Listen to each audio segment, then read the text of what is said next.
intimidated by the behavior of others. So we are respectful, not because people are respectable, but because we are respectful. At hindi dapat yun naiiba kahit sino ang kaharap. At huwag daw magmamataas, at tayo maging handang makihalubilo sa anumang uri ng tao, siya man ay mababa sa pagtingin ng lipunan. You are kind if you commiserate with others in their sufferings. Kung tayo nakikiramay sa pagdurusa ng iba, ay mabuti ang ating loob. Hindi yung iba na natutuwa pa pag may napapahamak. At ito mga kapatid, isang test kung talagang mabuti ang ating puso, tinatablan tayo ng salita ng Diyos. Kahit yung taong inis na inis kayo, kahit yung taong galit kayo, kahit yung taong maraming masamang ginawa sa inyo, pag siya'y napapahamak, nasasaktan din kayo kahit walang bahagya. Yun ay isang magandang pagsukat kung tayo'y mabuting tao. Pero kung tuwang-tuwa ka at may napapahamak dahil galit ka sa Kanya, nasaan ang pag-ibig ni Kristo? Sabi, kung kayo ay magiging mga anak ng Diyos, dapat ay mahigitan ninyo ang mga hindi nananampalataya. At yung mga hindi mananampalataya, mabait sa kanila at masama sa kanila. Pero dahil ikaw ay anak ng Diyos, nakukuha mong maging mabuti kaysa sa hindi mabuti sa iyo. Kahit sa ganung mga tao. At ito po magandang test. Kung meron tayong lihim na ligaya, pagka ang mga tao ay nagdurusa, nabibigo, napapahamak, meron tayong dapat na ayusin sa ating sarili, sapagkat ang tinatahanan ng Espiritu ng Diyos ay nalulungkot din kung napapahamak maski ang ating mga kaaway o ang umaaway sa atin. At sa pakikiramay po, there are different levels. It can be intellectual, it can be emotional, but very importantly, it must be physical, that you really get involved with the troubles of other people. Hindi lang yung, sige, ipagpe-pray kita, pero ginagawa po natin kung ano yung practical na pwedeng gawin, na hindi na kailangan ipanalangin pa, dahil pwede na natin gawin. Nangangailangan halimbawa ng tulong ating kapwa, huwag na ipagpe-pray kita kung may maitutulong tayo. Maaaring hindi buong-buo nating maibigay ang pangangailangan nila, pero yung makatulong man lang tayo na ilang bahagi doon, pag marami nagtulong-tulong, mabubuo rin yun.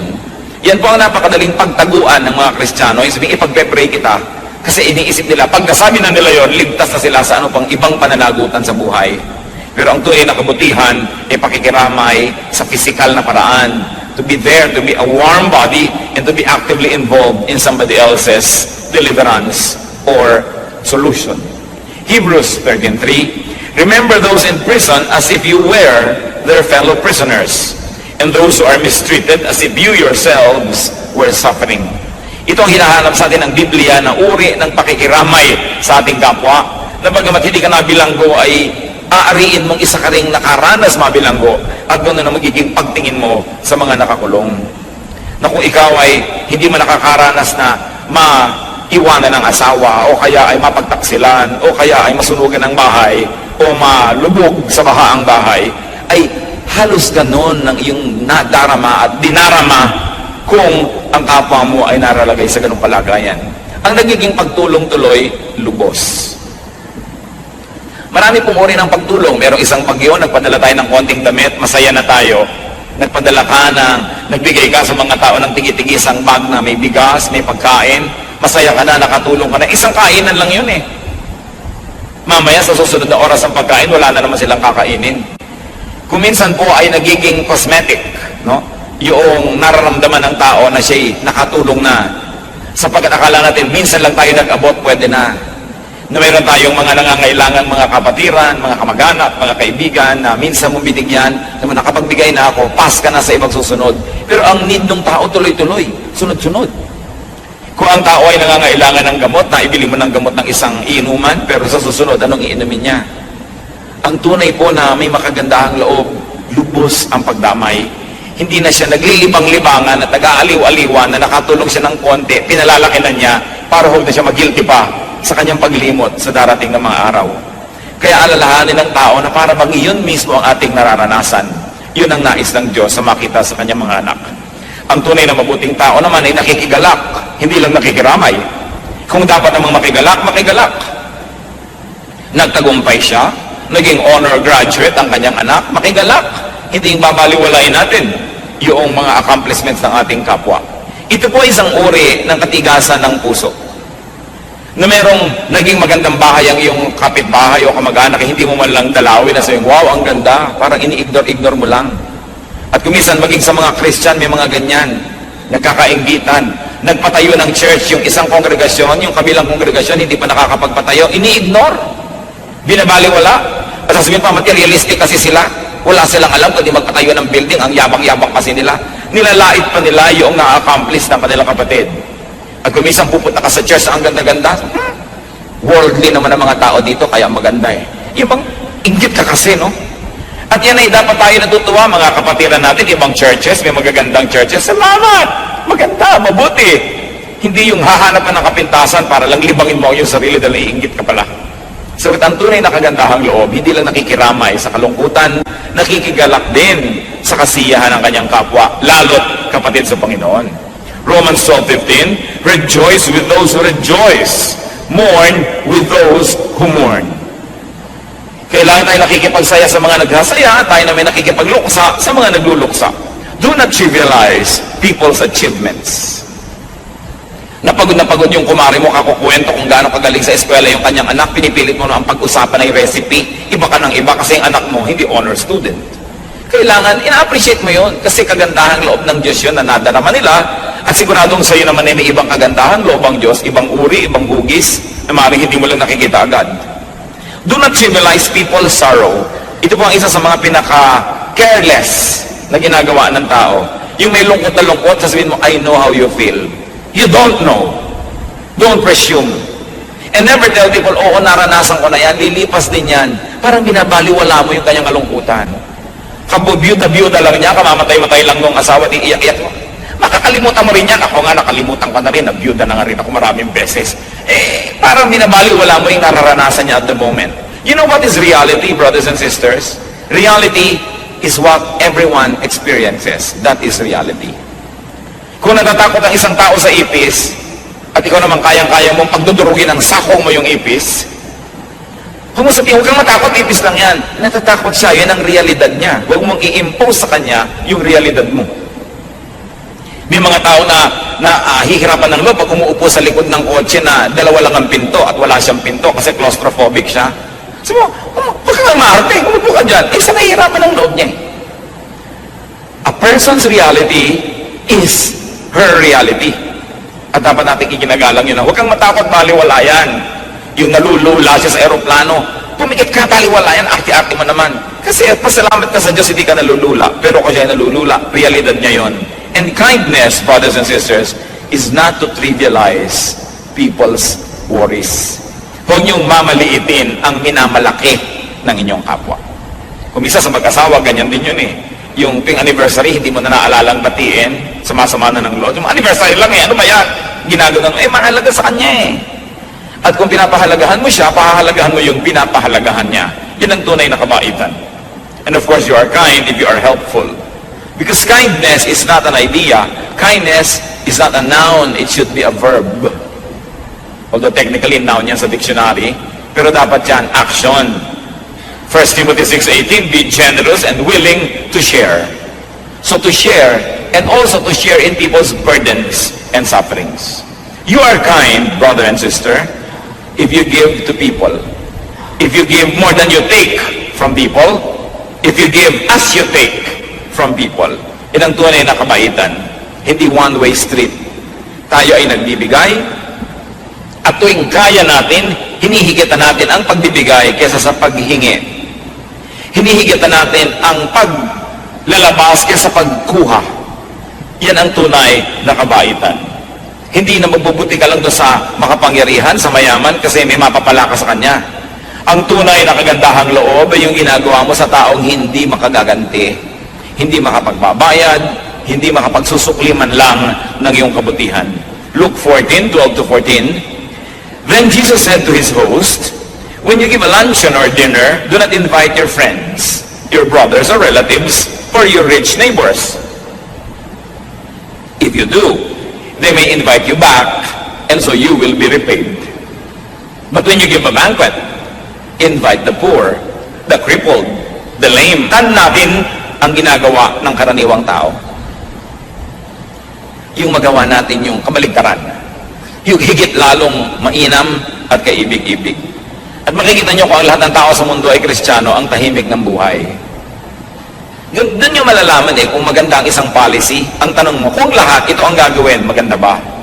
Kaya yung mga may pila, yung isa kamag-anak ko ayaw pumila, gusto niya mauna. Ang tanong mo, kung ang lahat ay yan ang gagawin, maganda ba? Para sa lahat. Pagka mayroon isang ayaw magbayad ng buwis, sabi, hayaan mo na lang yung mayayaman na magbayad, huwag na ako. Ang tanong, kung lahat ay tutulad sa iyo, mabuti ba yan? Para sa ating lahat. Yun po ang pamantayan ng mabuti. Kasi mayroong mabuti para lang sa iyo pero hindi mabuti para sa lahat. Kaya ang tatanong mo, kung ginawa ng lahat ang ganyan, mabubuti ba tayo? At gano'n ito yung turo ni Jesus. Kung lahat gagawin ng turo ni Jesus, tatahimik ang mundo. You are kind if you bless others with conscious commissions and conscious omissions. Yung iniisip mo, buo sa iyong loob, alam na alam mo, ginagawa mo ang isang bagay dahil mabuti para sa Kanya. O kaya kapatid, alam na alam mo, pinitigil mo ang sarili mong gawin ang isang bagay dahil hindi makakabuti sa iyong kapwa pag ginawa mo yon. At ito ay kabutihan. Kabutihan na hindi aksidente, hindi tsamba-tsamba, talagang sinasadya. So nagpapasya ka, ano ba ang gagawin ko para makabuti sa aking kapwa? Ano ba ang hindi ko gagawin para mapabuti sa aking kapwa? Katulad kung nakikita nyo sa mga kapitbahayan, 99% sa Metro Manila, siksikan ng mga bahay. Bihira naman yung may mga lote, malalayo ang bahay mo sa iyong kapwa.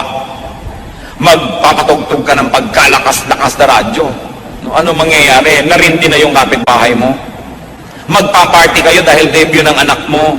Hanggang alas 2 ng umaga, nagkakantahan kayo ng mga sintonado ninyong mga karaoke. Parusa sa inyong kapwa. So ang tanong, itong ginagawa ko ba'y mabuti sa aking kapwa? Ang dami-dami na may mga OFW tatay, nagpadala ng radyo, nagpadala ng sound system para malaman ng lahat, kalakas-lakas magpatugtog. May mga batang nagigising, may mga may sakit na hindi na makatulog, nabubulahaw, may mga papasok sa opisina o sa pabrika na hindi na makatulog dahil ingay-ingay ng kapitbahay. Mabuti ba yun? Yan ay dapat natin pinag-iisip-isip. Isa sa mga bisyo ng ating lahi na hindi nakakatuwa, ang iingay. Pupunta ka sa isang tahimik na bundok sa paanan ng makiling para maligo sa batis, ang nadidinig mo mga radyo kelalakas. Hindi mo na marinig ang huni ng mga ibon o kaya ang mga tunog ng batis dahil ang ingay-ingay ng mga sound system ng mga nagpupunta dyan. Mabuti ba yan sa ating kapwa o hindi? So what do we commit and what do we omit? That is important when it comes to treating others as you would like to be treated. Kaya sabi sa Luke 6:31, do to others as you would have them do to you. Kung ano ang nais mong gawin ng iyong kapwa sa iyo, yun lang ang gawin mo sa kanya. Romans 14:13, make up your mind not to put any stumbling block or obstacle in your brother's way. Nakikita niyo po, conscious ito. Magpasya ka, pakaisip-isipin mo, tiyakin mo na ikaw ay nagpapasya na hindi mo haharangan ng iyong kapwa.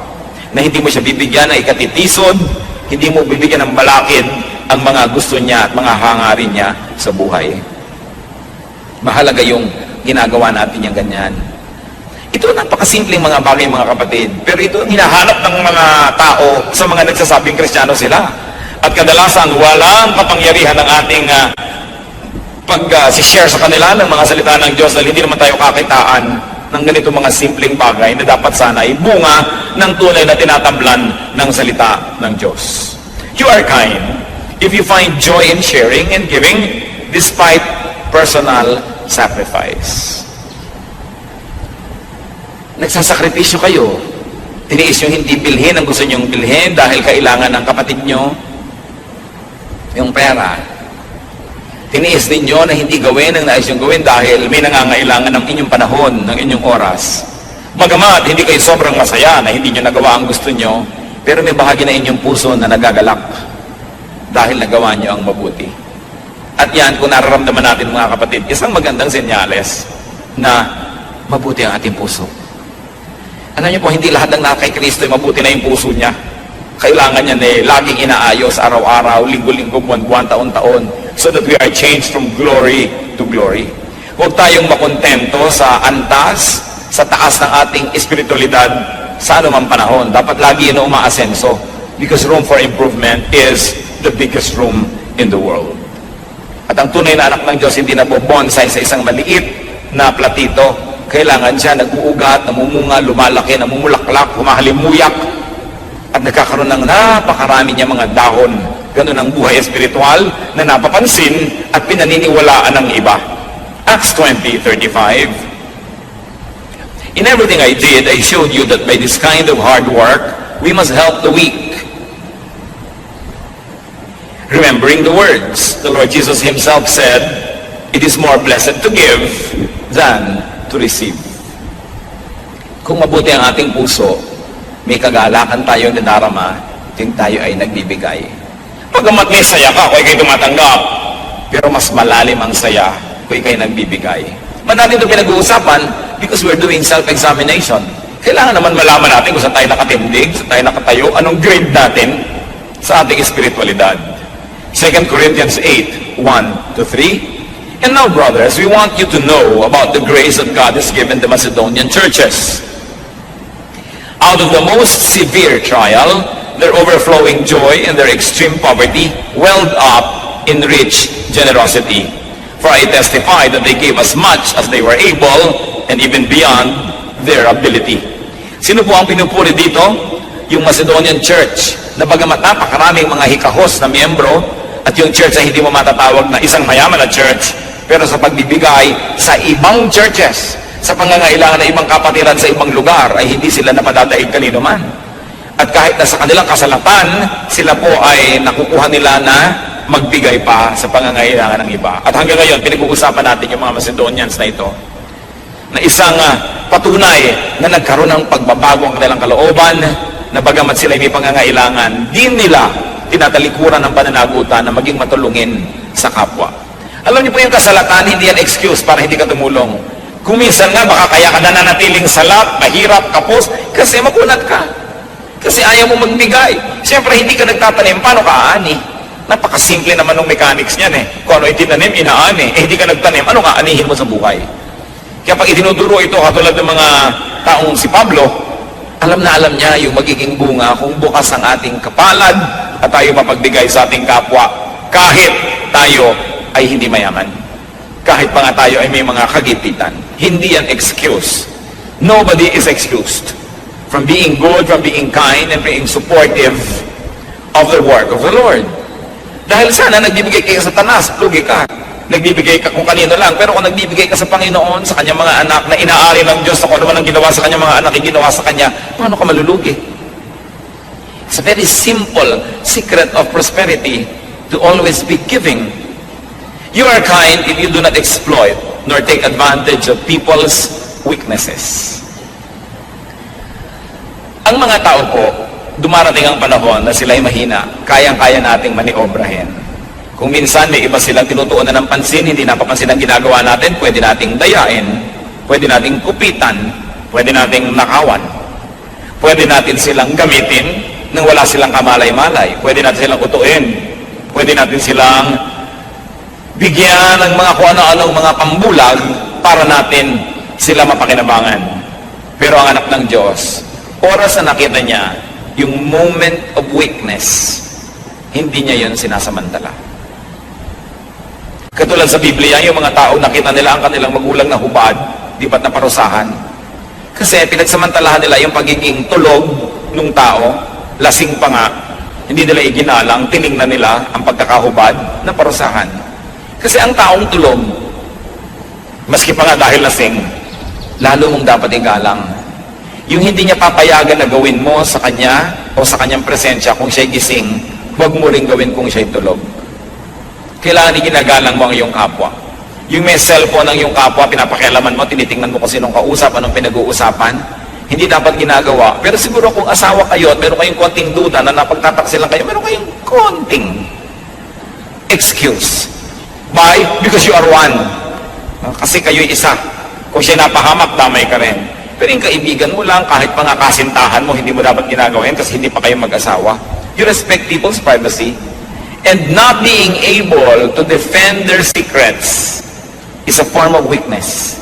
Hindi mo dapat sinasamantala yun. Yung mga mahihirap na tao na pinipilit mong mapakinabangan sila dahil wala silang magagawa, kakapit sila sa patalim, isang uri ng pagsasamantala. At ganoon din yung pagpapautang na sobrang laki ng tubo. Yan ay pagsasamantala sa kahinaan ng kapwa. Deuteronomy 24:14 to 15. Do not take advantage of a hard man who is poor and needy, whether he is a brother Israelite or an alien living in one of your towns. Pay him his wages each day before sunset, because he is poor and is counting on it. So kung may namamasukan, arawan lalo na ang kanyang sweldo, huwag nang pabukas-bukasin kasi kailangan ng innocence. Lalo na ang mga may sakit. Na kung minsan, yung may mga kapansanan, lagi yung mga pinagtatawanan sa mga programa sa TV, ginagawang comedy, ang kanilang mga paghihirap ng loob at hirap ng katawan. Hindi tayo dapat nakikitawa sa ganung mga kabaliwan. Kung nanonood kayo ng TV, nakita yung pinagtatawanan ng mga ngongo, pinagtatawanan yung paralitiko, pinagtatawanan yung bulag. Hindi ka dapat kasama sa natatawa doon. Kung ikaw ay nananalig sa kabutihan ng Diyos. Ang ginawa ni Jesus sa mga ini, tinulungan. Hindi sila pinagtawanan, hindi sila ginawang object of derision or object of comedy. Kaya kailangan yung puso na tetest. Doon mga kapatid nagkakatalo ang tunay na Kristiyano o hindi. Hindi sa laki ng Biblia, hindi sa galing mong makipagtalo, hindi sa pang-araw-araw mong kilos sa buhay. People may not read the Bible, but they read your actions, and your actions speak louder than words. You know that you are kind if behind your back, people say that you are and call you kind. Yun ang pinakamagandang test. Kung sa inyong absence, pinupuri kayo ng tao, tinatawag kayong mabait, mabuti, mabuti nga kayo. Dahil tao naman ang makakaalam niyan. Kasi kung minsan, meron tayong ilusyon tungkol sa ating sarili, akala natin tayo mabait. Paano kayo pinag-uusapan ng mga sarili nyong anak kung sila-sila lang ang nag-uusap? Paano tayo pinag-uusapan ng mga sarili nating kapatid pag sila-sila lang ang nagkakaumpok-umpok? Paano tayo pinag-uusapan ng mga kaopisina, kaeskwela, halimbawa, mga kaibigan? Kadalasan, yun ang totoo tungkol sa atin. Proverbs 27 verse 2, let another praise you and not your own mouth, someone else and not your own lips. At yan ay isang magandang patotoo kung tayo nga ay mabuti. So maging mabuti. Yung pagiging mabuti, mga kapatid, I like to make a very personal definition. Yung kabutihan, nasa loob yon. Nasa isip, nasa puso, nasa philosophy ng tao. So maging mabuti, pero higit doon, maging mabait. And my very personal application is bait is action. Buti is a state of your mind. It is a state of your soul. But bait is what you do with your buti. Kaya maging mabuti at pagkatapos maging mabait. Maraming mabuti ay hindi naman mabait. Pero meron din mga mabait na hindi naman talaga mabuti. No? Pero mabait yung ipinapakita nila, kabaitan. Dapat tayo, loob at labas pareho. Mabuti ka na, mabait ka pa. The Bible calls us to kindness. More than to yung mga kung ano-ano concept natin ng holiness. Kasi yung pagsabing be holy, doon na nga tumataas ang yung pakiramdam tungkol sa iyong sarili, nilalait mo ang iyong kapwa. Yung issue ng holiness na yan, kadalasan, yan ang naghihiwalay sa atin sa maraming tao. Pero ang gusto nyo na tayo mapag-isa kasama ng mga mananampalataya, bigyan ng halaga yung kabutihan. The Bible calls us to kindness and to be kind. Ephesians 4:32, be kind and compassionate to one another. Panapanahon lang ang pangangailangan natin ng kabutihan at kabaitan ng kapwa.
Ng sama ang kasamaan, at sikapin na kabutihan ang isukli kanino man.